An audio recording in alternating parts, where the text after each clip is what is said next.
Welcome to The Explainer. Today, we're diving into a deeply universal human struggle. Honestly, it's one you've probably been battling since the very second you woke up this morning. We're talking about the chaotic, overthinking, just endlessly restless nature of the human mind. If you constantly feel like your thoughts are pulling you in 1,000 different directions at once, well, you are absolutely not alone. In fact, ancient texts reveal that this has literally been humanity's ultimate hurdle for thousands of years. Think about it like this for a second. Is your mind a speeding car with no steering wheel? It's kind of a terrifying thought, right? You have all this incredible horsepower, all this crazy momentum, but absolutely zero control over where the car is actually taking you.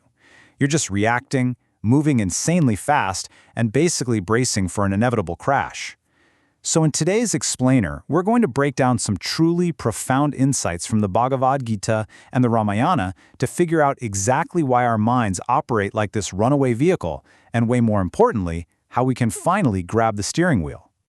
All right, let's jump right into Section 1, the Thousand-Headed Mind.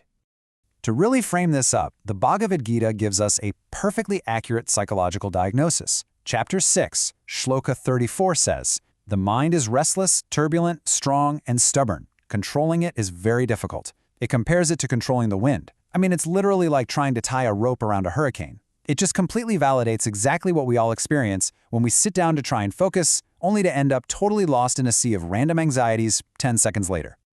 To capture this specific kind of restlessness, Bhagavan Krishna points to this fascinating metaphor, Sheshanag. Now, in mythology, Sheshanag is this infinite cosmic serpent. But in this psychological context, it's a really profound representation of the human mind itself. It's vast, it's incredibly powerful, and it is wildly multi-directional. Just think about how this physical form maps perfectly to our everyday psychology. Sheshanag has thousands of hoods, right? Well, imagine every single one of those hoods as a constant pulling thought.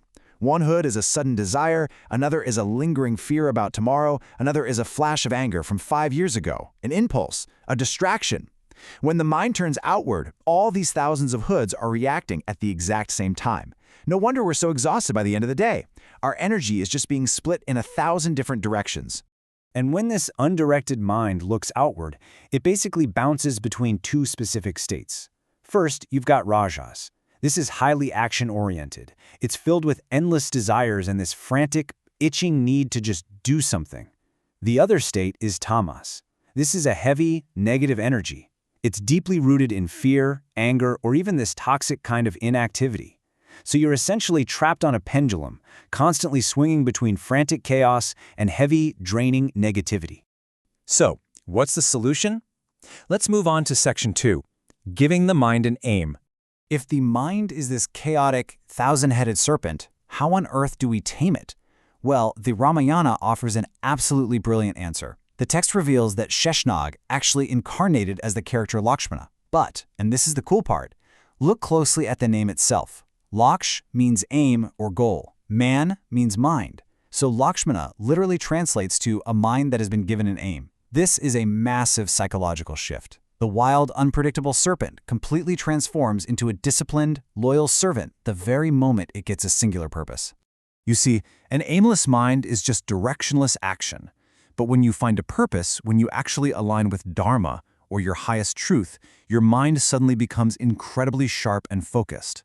Just as Lakshmana exists solely to assist Bhagavan Ram, your mind, when it's finally given a clear aim, becomes the ultimate assistant to help you achieve your highest potential. It works for you, not against you. Which brings us to Section 3, Vishyanand versus Atmanand. Every single day, we face a choice between two distinct paths for our joy. On one side, we have Vishyanand. This is pleasure from the outward senses, stuff like touch, hearing, or taste. The mind naturally gravitates here, obviously, but it keeps those thousand hoods reacting to external stimuli, which leads right back to that restless exhaustion we talked about. On the other side, though, is Atmanand. This is the conscious, intentional effort to turn away from that outward noise and direct the mind toward the inner self. And here's the secret. This inward focus is the only path to true lasting rest. This is exactly why, in Hindu iconography, Sheshanag often forms a protective canopy for Bhagavan Vishnu. Symbolically, Vishnu is the inner consciousness, and Sheshanag is the mind. True rest doesn't just come from taking a nap. It happens when the mind stops looking outward at 1,000 different sensory inputs and instead entirely focuses its gaze inward. That inward gaze, that is Atmanand. Now, I'm not going to lie, this requires a lot of active practice. As Krishna explains in the Gita, whenever the mind wanders due to its restless and unsteady nature, one should bring it back under the control of the self. It's definitely not a one-time fix. The serpent's natural instinct is to look outside, so our daily practice is to gently, repeatedly, reel those 1,000 wandering thoughts back in, pointing them away from the outward noise and toward that inner peace. And that leads us to our final part, Section 4, Friend or Enemy. The source highlights this ultimate choice using a really brilliant contrast from the Mahabharata. Think of Arjuna and Duryodhana not just as historical characters, but as individual souls mirroring our very own inner states today. Arjuna's mind is guided by Krishna, representing intelligence, positivity, and a strong inward focus.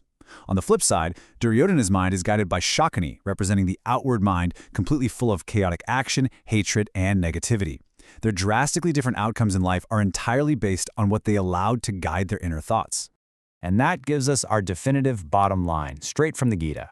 For one who has conquered the mind is the best friend. But for one who has failed to do so, the mind remains the greatest enemy. It's that simple.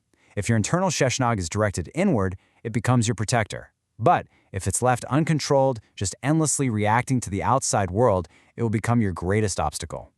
So, let's bring this all back to that speeding car analogy from the very beginning to sum this whole thing up.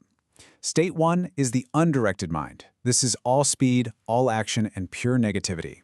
The only possible outcome here is a crash. State 2 is the directed mind, just like Lakshmana.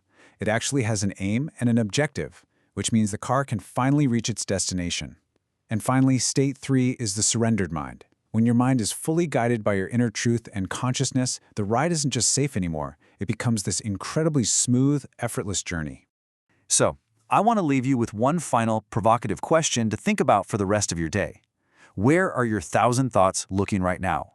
Are your hoods flared up, just reacting to the endless noise and desires of the outside world? Or are you doing the hard, conscious work to pull them inward, to find your true aim, and to turn your greatest potential enemy into your absolute best friend? Keep focusing, keep learning, and I'll see you all in the next explainer.